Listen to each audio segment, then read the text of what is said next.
विद्यालय एक दिवसीय आत्मरक्षा कौशल अनुष्ठित। सुंदरगढ़ जिला स्थित Lephripada block DAV public school MCL Chhatenpali एक दिवसीय आत्मरक्षा शिविर अनुष्ठित हो जाइछे। विद्यालय प्रधान शिक्षक रंजन कुमार पटेल स्वागत भाषण दे तालीम कार्यक्रम अनुमति प्रदान करथिले।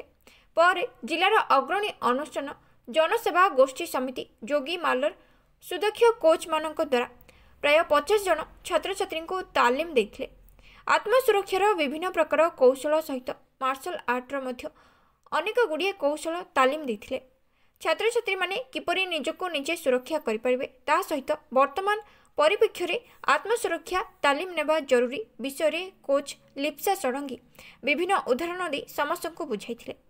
सेमाने देइथिबा तालीम को छात्री माने निज दैनंदिन जीवन रे लगाई पारिले तांको श्रम साफल्य हेबो बोली मतव्यक्त करथिले। अन्यमानक मध्यरे विद्यालयर सुश्री साइना दास, मधुस्मिता परी, आउसी पटेल, सुश्री अलका पाल, राजेश कुमार दास, राजकमल यादव, पूजा रथ, बत्स्विनी पटेल, रेणुका साहू, प्रतिभा विश्वाल, प्रीति विश्वाल प्रमुख सहयोग करथिले। डीएवी पब्लिक स्कूल एमसीएल छटेनपाली आमर ये आज सेल्फ डिफेन्स गोटे कर्मशाला आयोजन हो जाइए।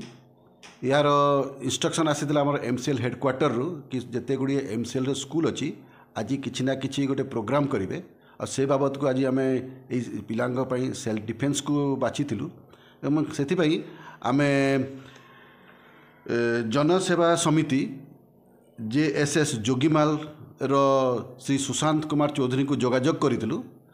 से निजे एवं तांकर दुई जन साथी को लेकिन आसीते आमर ये से कर्मशाला को आम आयोजन कलु। पाखापाखि 8:30 रु 10:30 पर्यंत चलला 2 घंटा व्यापी। पाखापाखि 50 छोट छोट पिला क्लास 1 रु क्लास 5 पर्यंत ये खूब आनंदर सहित खूब उत्साह सहित पार्टिसिपेट कले। यही कर्मशाला से माने निजर विपदपूर्ण समय रे बा चैलेंजिंग सिचुएशन रे निजको केमती रक्षा करेंगे बा ताको केमती एभॉइड करने संगे संगे जदि दरकार पड़े केमती निजको फिजिकली भी सुरक्षा दे पारिबे विपद रु ओवरकम करिवारे तापरे टूल्स एंड टेक्निक सब बतैले ता सहित से प्रैक्टिस भी कराइले। एटा बहुत प्रेरणादायी होइतिला एवं प्रैक्टिकली एटा पिलांक पई पूर्ण उपयोगी साबित होइछि। तो मु आशा करी पिला माने तांकर बतैथिबा रास्ता रे को अनुगमन करी विभिन्न सिचुएशन रे विभिन्न चैलेंजिंग सिचुएशन रे निजको रक्षा करि पारिबे एवं सोसाइटी को रो अन्य मानक मध्य प्रेरणा जोगाइबे।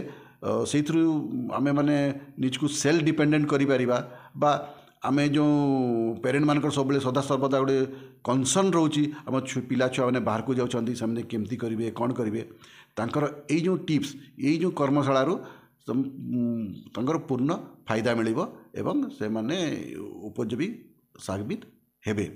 मुझे से जेएसएस रो कर्मकर्ता मानक ट्रेनर मानक मोर अंतरु धन्यवाद जनाऊँगी। मुझे आशा करुँची से माने मझी मझे आसी पिला मानक ए बाबद रे टिके रिव्यू नियंतु आउ टिके उत्साहित करंतु जेमिति कि आम स्कूल आम सोसाइटी आम देशर समस्त नागरिक निजर सुरक्षा बाबद रे अवगत रहिबे एवं विपदर निजको रक्षा करि पारुथिबे। धन्यवाद। सुंदरगढ़ वरिष्ठ सांबादिक Sanjeev Kumar Padhi report IGB news.